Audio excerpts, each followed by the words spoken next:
10 वडा नम्बरको वडा नम्बर 33 वडा कार्यालयमा छ हामी। यहाँ वडा अध्यक्षज्यूबाट नै उहाँले खुकुरीको उहाँको हातमा खुकुरी छ। दर्शक पनि हामी यहाँ देखिरहेका छौँ। निकै झुका प्रहार भएको छ। उहाँको हातमा खुकुरी छ। निकै लफडा पऱ्यो। दर्शक वडा नम्बर 33 वडा कार्यालय हामी बाहिर छौँ। यहाँ निकै लफडा। यहाँ उहाँको हातमा खुकुरी दाउ छ, फलामे दाउ। उहाँले प्रहार गरिसक्नु भएको छ। प्लिज ढुङ्गा नहाल्नु न, ढुङ्गा नहाल्नु प्लिज।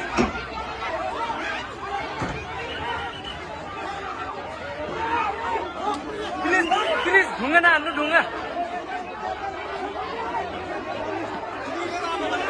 Please sir.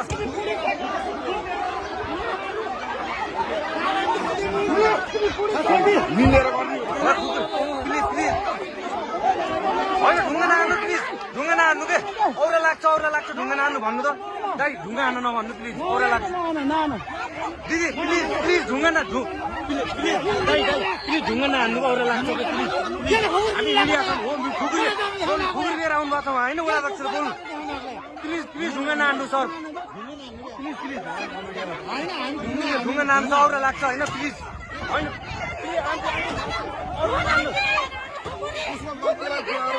उहाँसँग खुकुरी थियो होइन। उहाँले खुकुरी पुरा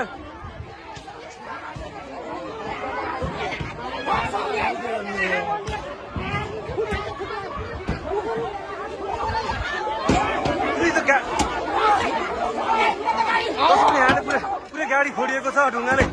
प्लिज आन्टी प्लिज होइन प्लिज सुन्नु न, प्लिज त्यस्तो गर्न हुन्न के। सुन्नु न ठिक छ। उहाँले खुकुरी ल्याउनु भएको छ, त्यो हुन्छ कानुन कारवाही हुन्छ दिदी। प्लिज त्यस्तो गर्न हुन्न प्लिज।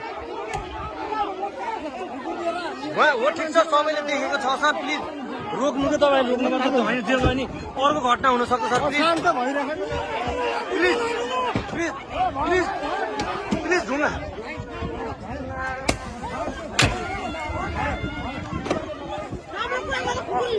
उहाँले खुकुरी ल्याउनु भएको छ, प्रहरी प्रशासनले देखिरहेछ।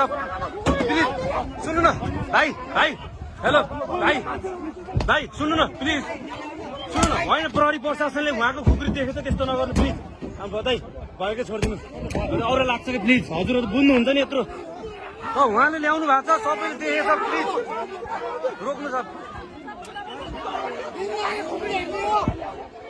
दर्शक यहाँ यो माहौल रोक्ने अवस्था छैन। हामी यति बेला देखाइरहेका छौँ। पुरै लफडा भएको छ, पुरै तोडफोड भएको छ। यहाँ पुरै